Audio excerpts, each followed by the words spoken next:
Keith Vitale made a name for himself by becoming a 3-time national karate champion. He has been voted one of the top 10 fighters of all time and was inducted into the Black Belt Hall of Fame in 1981. Keith has distinguished himself as an author by writing 4 successful karate instructional books. His first book, Karate for Beginners, sold over 30,000 copies in its first run and is used as a textbook at the University of South Carolina. Keith is currently a writer for Karate and Fitness International magazine, and along with a successful movie career, he's known as one of the leading authorities in kids instruction and has founded the internationally famous Keith Vitale Karate Studios, where thousands of kids have learned self-confidence and self-defense, with many going on to earn their black belts. Hi, I'm Keith Vitale. Kids are taught never to talk to strangers, abstain from anything that might hurt them, such as tobacco, alcohol, and of course drugs. And these are very important lessons, and they're reinforced every day by their parents, school systems, and by the media. But when we're dealing with the delicate issue of self-defense for kids, parents have a much tougher time with this subject. I'm a parent, and I understand the concerns parents have when it comes to the safety of their kids. Today, kids are faced with all sorts of fears and frustrations, and I'm going to show you how to handle the kinds of situations and confrontations that kids are up against every day. Most of the time that a kid is picked on, it's by someone they know, not some stranger. It could be a classmate, a neighborhood bully, or even a brother or sister. In this tape, I'm going to show you how to teach your kids a simple and effective way of handling some of the most common occurrences that happen when kids begin to play too rough. The end result will be that your kids will develop a new sense of self-awareness and self-confidence. As you see in the tape, some force has to be used because of the physicalities of self-defense. But it's a controlled force. And the objective is the protection of your kids, and at the same time, make sure they don't hurt anyone. In this first scene, you're going to see a typical playground situation where a young boy has no choice but to defend himself. Watch this.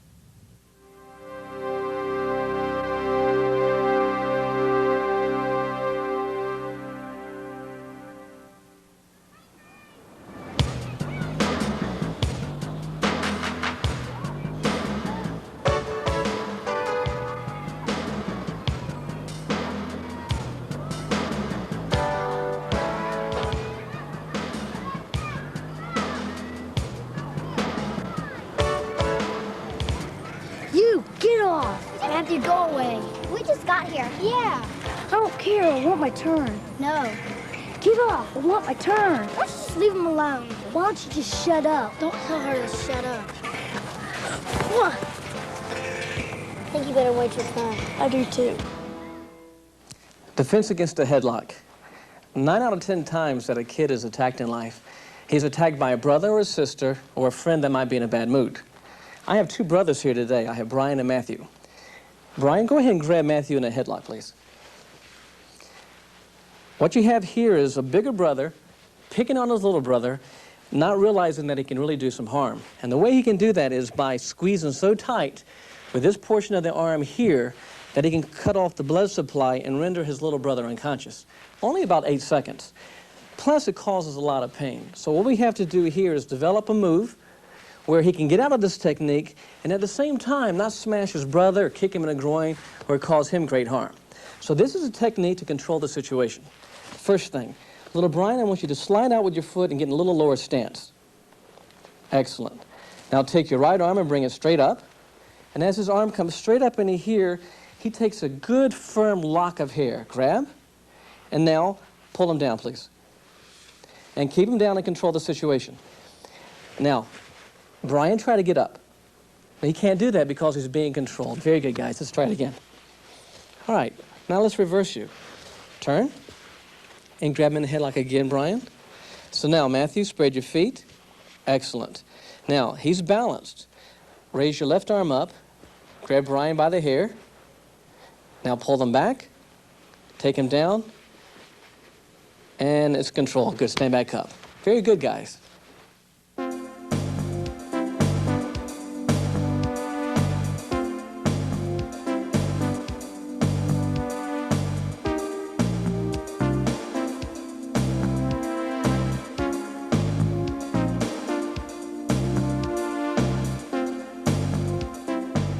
All right, the next move. We're still discussing the headlock. You need to have more than one way, and I'll tell you why. Get your little brother in a headlock again. He spreads his feet. Raise your arm up. And as he comes up, there's no hair. He's bald-headed. So what do you do if he has no hair? This time, reach around. Place your hand under the chin. You could put it under the nose. You could grab under the mouth and pull. But right now, we have it under the chin, and then press him back slowly. Push his head back, and then let go. And get out of the way. Stand back up, please. And get back up. Very good.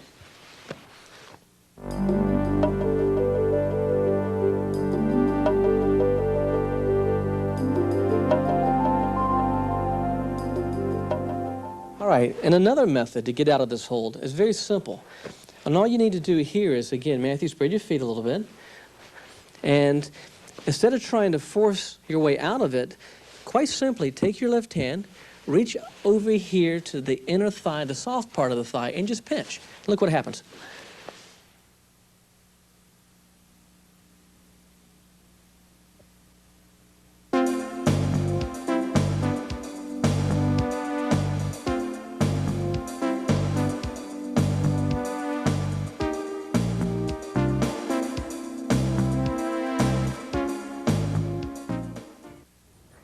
Sometimes, it's not a case of kids being mad at each other when they begin to play too rough. Kids are influenced by what they see on TV and in the movies. In this next scene, you're going to see two cute little 6-year-olds playing together. And one of them has just finished watching wrestling on TV and wants to share some moves with the other. A lot of times, kids don't realize their own strength. Take a look and see what I mean. Hey, Travis, I saw a good move on wrestling last night. Yeah, what was it? The guy had him like this.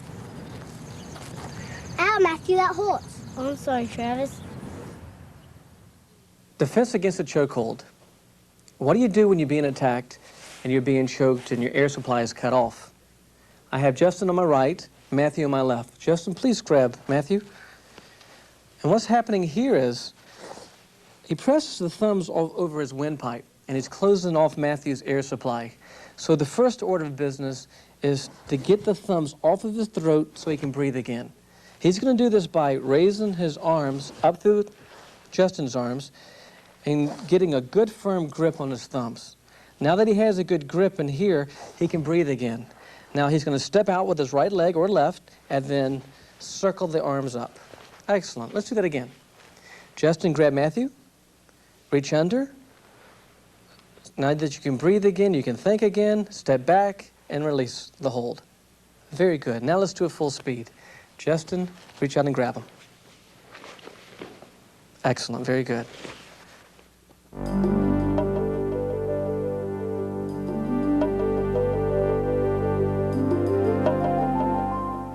This is another variation of a defense against a chokehold. This is called our baseball throw.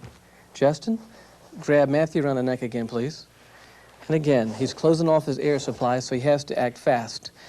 Matthew, raise your right arms up and lock your arm to your ear. And what this does, it locks his hand in place between your shoulder and his neck. So now he's snug and firm in here. Matthew, step away to the back of the wall and throw your arm as if throwing a baseball. Let's try that again. Grab him again, please. Reach up, step and throw. And you see how it works. Very nice. Let's try that one more time. This time, let's try normal speed. And grab him, Justin. Very good.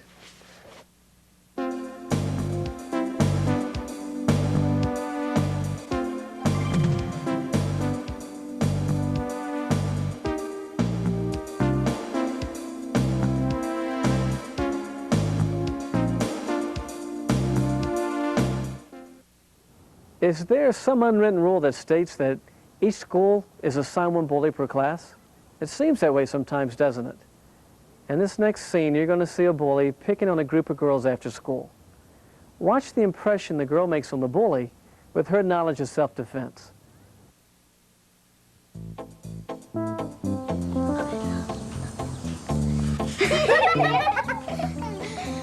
What are you girls laughing at? Nothing. Oh, yeah, why don't you laugh at this? David, go away. Quit being a pest. A pest, huh? Stop it.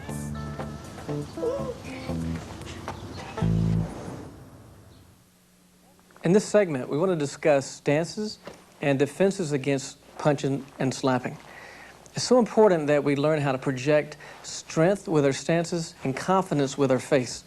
And so what we want to do now is we want to get left side forward. I have Scooter on my right and Talia on my left. And we want to spread our feet out about shoulder width. And how we check this out is we drop our knee to our heel. Girls go down. And what we want to do now is bring it back up and square our feet.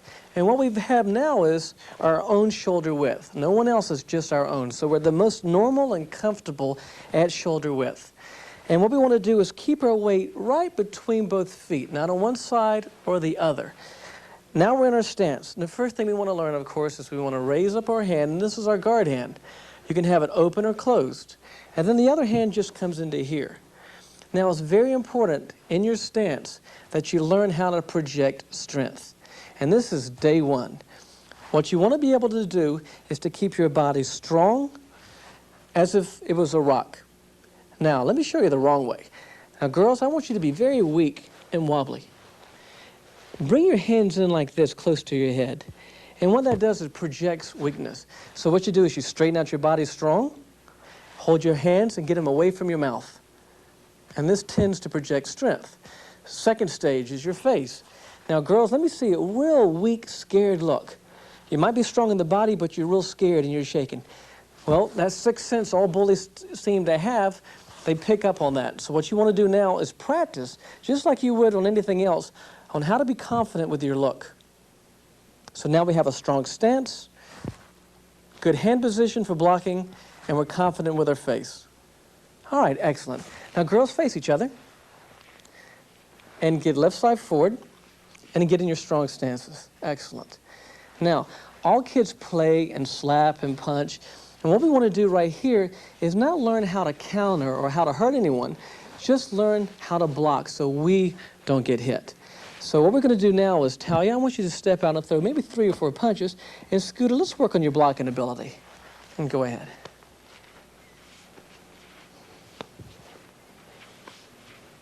Good girl. And face each other. Very nice.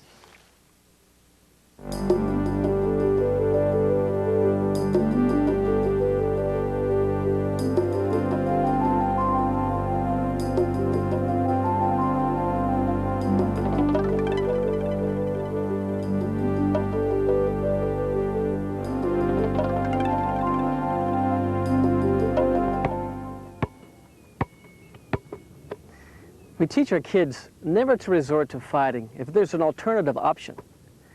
They should first come tell a parent or a school teacher if they're being picked on or have a problem.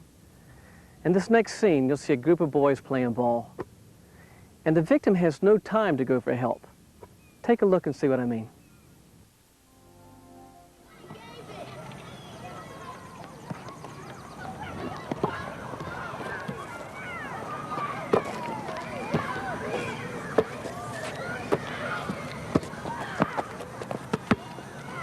Come on, man. Sorry. Come on. No, you're not. Yeah, I am. Man, we're just friends. Hey, shut up. I'm gonna come beat you on. up for that. Come on.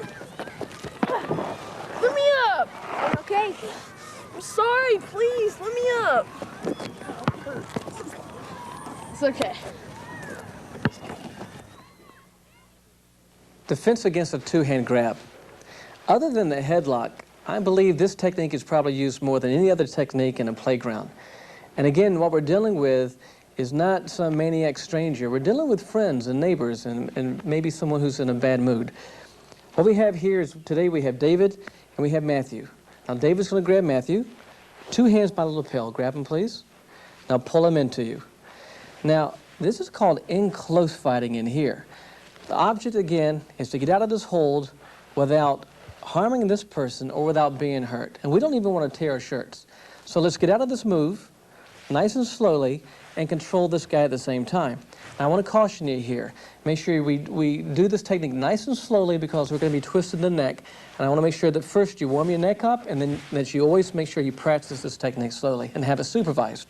All right, Matthew, first thing I want you to do is take your right arm up and put your hand right under his chin. Take your left hand, come around, and grab his hair. Now he's grabbed a lock of hair, He's got him under the chin, but he doesn't want to twist because a lot of kids, and especially the size of David here, can develop strength and muscles in the neck. So instead of trying to twist and have him resist it, first, push his head back. That weakens the neck. Next, he's going to twist the head, and as he twists, Matthew, I want you to step away and take him down. Matthew controls the situation. He has him by the hair, and good. All right, now let's see at normal speed. David, reach out and grab Matthew.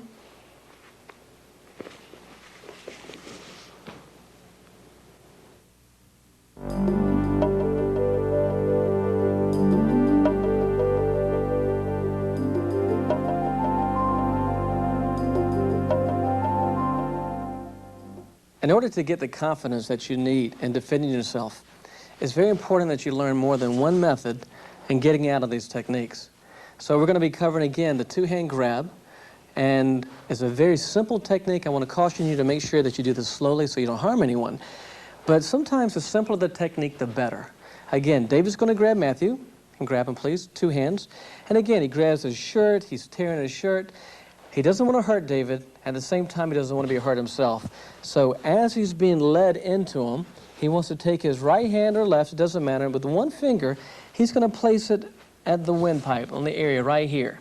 And it's very difficult for David to resist this because if he does, he's actually harming himself. So what Matthew's going to do now is very simple, push. And that forces him to release the hands. Let's try that again. Now this time normal speed. David, when you reach out and grab him, Matthew, as you're being pulled in, place your finger out there and go. Good job. Not that difficult, is it?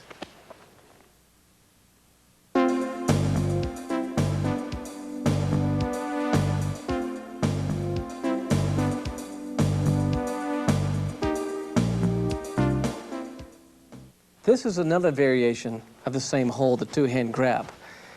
David, I want you to go ahead and grab Matthew again, please, and pull him into you.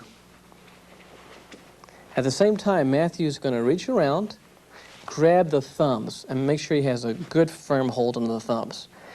And a lot of times you can develop strength by grabbing a lot, and your thumbs are very strong. But by pressing them up or down, it's very hard to resist. So he's going to step back and press them out. Now let's see at full speed. David, reach out and grab Matthew.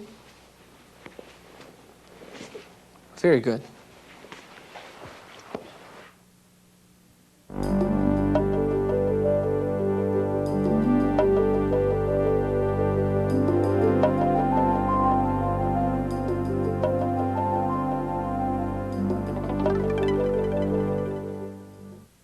All right, this is another variation of the two-hand grab. And again, it's very important to have more than one way to get out of these techniques. All right, David, you grabbing Matthew again. And as he pulls him in like this, what we want to do now is work on the release of the hands. You don't want your shirts torn, so what you want to do now is take your right hand, Matthew, and as he comes across the arm, you notice that his body turns.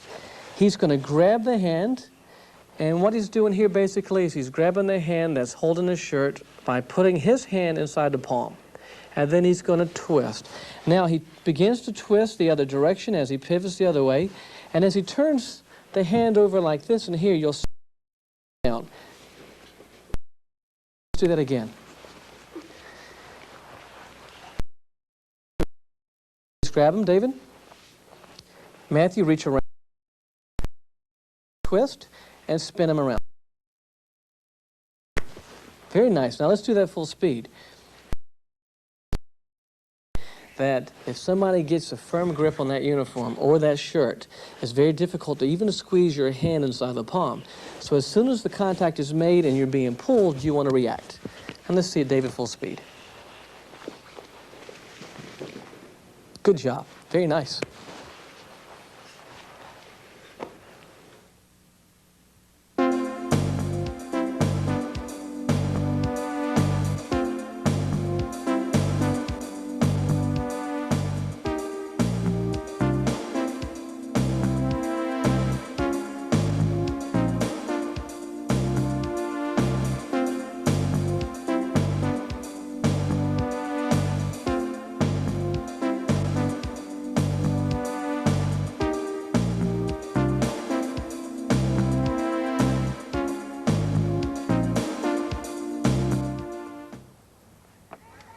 In this next scene, you're going to see a group of bullies trying to intimidate a group of kids playing at the park. Watch how one of the kids handles the situation.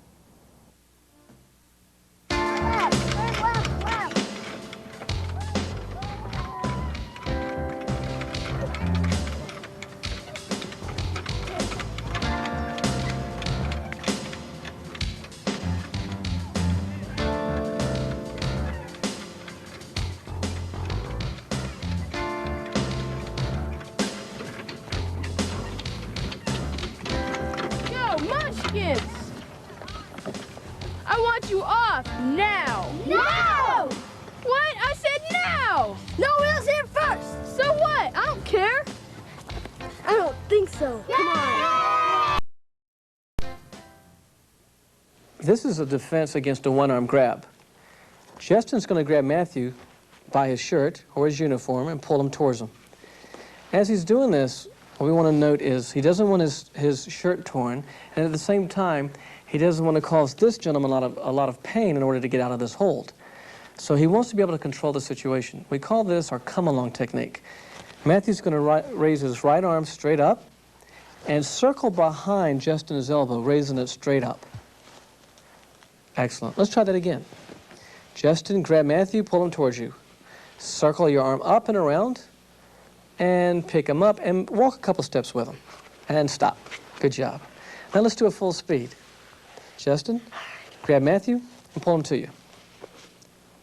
Very nice, very good.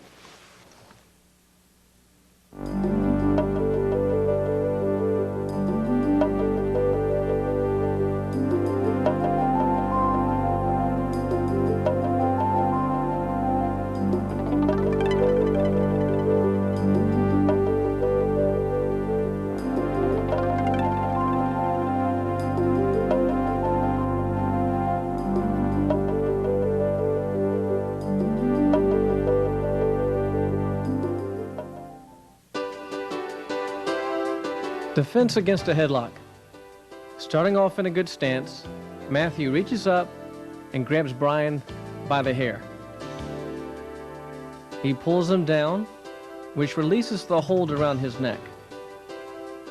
And also note here how he takes him down and controls him at the same time.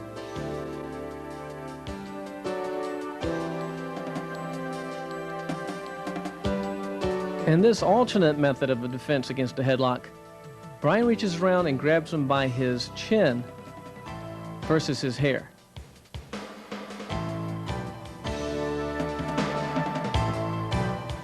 In this final version, sometimes simple is better. A simple pinch to the inner thigh may work. Defense against a chokehold. As Justin steps out to choke Matthew, he reaches under, grabs the thumbs, steps back into a proper stance, and turns it upward. In this variation against a chokehold, Justin attacks Matthew. This time he reaches up with his right arm straight, steps back, and releases the grip by throwing the ball. A defense against a punch. In practicing blocking, as Talia steps out to punch Scooter, please note how she blocks with her front hand, her guard hand, and she can block forward or backwards and try to keep the hand away from the mouth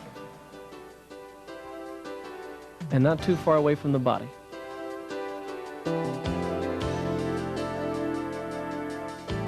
Defense against a two-hand grab. It's important to practice this move slowly.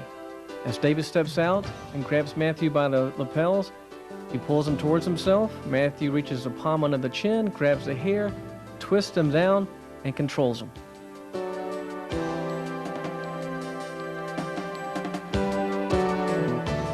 Another variation for defense against a two-hand grab. And again, another note of caution here, not to press too hard. As David grabs Matthew, he simply puts a finger in the windpipe and pushes.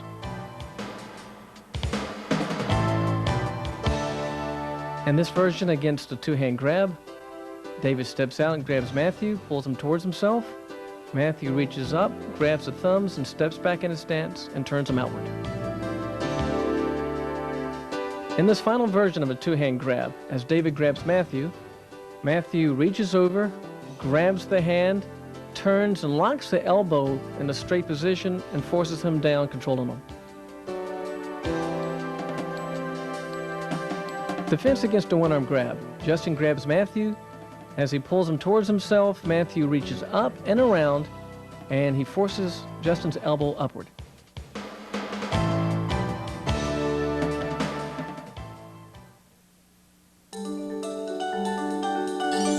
In this next segment, we're going to be dealing with flexibility. Before a child begins to participate in any sport or any rigorous exercise, it's extremely important that they do two things. First, warm up properly, and two, make sure their muscles are stretched and loose. Working with me today, I have Shayla, who's 4, on my right, and Jennifer, who's 9, on my left. And what we're trying to accomplish by stretching these muscles out is that we're trying to give our muscle groups a greater range of motion, and this is going to prevent injury. And let me show you by using Shayla. Shayla, let me see your left foot, leg, and now watch this. I can take her leg without injuring her, and look at the range of motion that I have with her. I can bring it all the way up, down, and she's not pulling a muscle.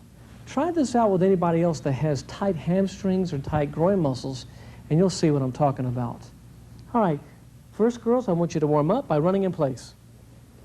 And all we're trying to accomplish here, basically, is we want to warm their muscles up so we can stretch their muscles out much easier. If it's cold outside, you need to really spend 5 to 10 minutes of warming up. If it's warm, like middle of the summer, just a few minutes will do. Great, and stop. Now, their body should be fairly warm, and let's stretch the top portion of their bodies out. And on this tape, we're going to show you just some brief exercises. A normal flexibility routine would run about 15 minutes. And we just kind of briefly want to run through these exercises for you. All right, girls, let's stretch out a little bit with our legs. Go out. Excellent. Hands on the hips. And the first thing you would do after warming up, you would stretch your body out. So your hands on your hips like this, and let's rotate our head in a circular fashion. Nice, slow, big circles, both ways. And stop. Next, the shoulder shrugs. Circle your shoulders up and down. And then reverse it. Nice. Now, with your hips, let's take your hips in a circular fashion. And the other direction. Kind of loosen our body up. Very good. Now our arms. Let's loosen our arms up just a little bit. And very good. All right. Spread our feet a little wider. And I want you to take your head, grab your ankles, please, go down, and put your head down to your knees. Now, it's very important that you make sure your knee stays locked. You exhale as you go down, and you never, ever bounce. Now, this bouncing right here causes a tremendous traumatic effect on the muscle groups and can cause injury. All you want to do is go down and hold it. A nice, slow, rhythmic movement. Now, I'll bring it back up. And then let's go to the other leg and go down and stretch. Very nice. And you come back up again. And let's go straight down. And again, we're working the hamstrings right now. And come back up. Now, both of these girls are very flexible. Let me show you the end result. Now, this is not done over the course of a day. This is done and learned over the course of hopefully 2 or 3 months. Girls, I want you to go all the way down in your Chinese splits, please. Very good. Now, they're flexible. They have that great range of motion. And they're not going to be injured when they participate in any sport. Okay, now, Jen, we're going to stretch the groin muscles out now. And I want you to take your head, please, and come down to your right side. And I want you to extend your arms, please, and reach your legs. I'm sorry, your foot in here. Good. Now, to your other side. Exhale when you go down. And again, this is an abbreviated form of stretching it here. We're moving very quickly. And go out to the center, please. Chest to the ground. And this is the end result, and this is what you're working real hard to accomplish. As you go down, she can place her chest on the ground with no problem at all. And for a further advanced stretch for her, what I would do with her, Jennifer, let me have your fingers start walking.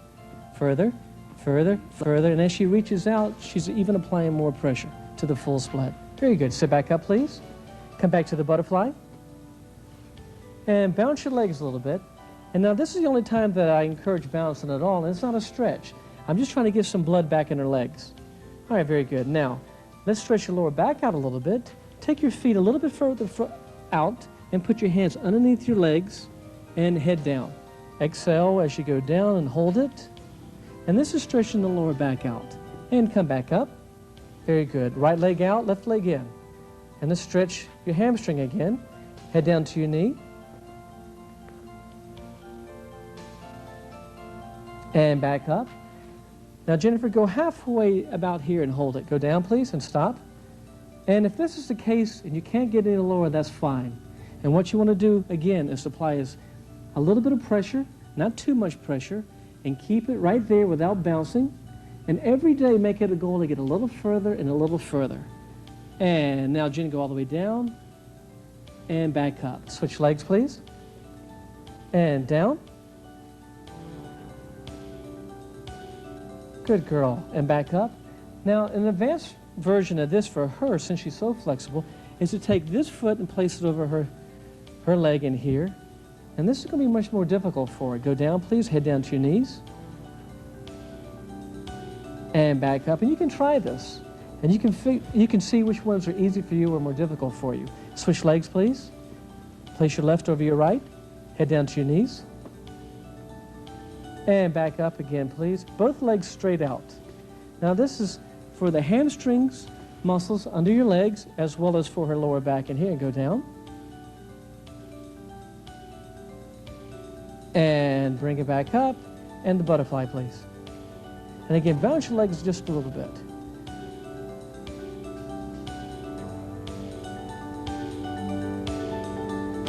And good.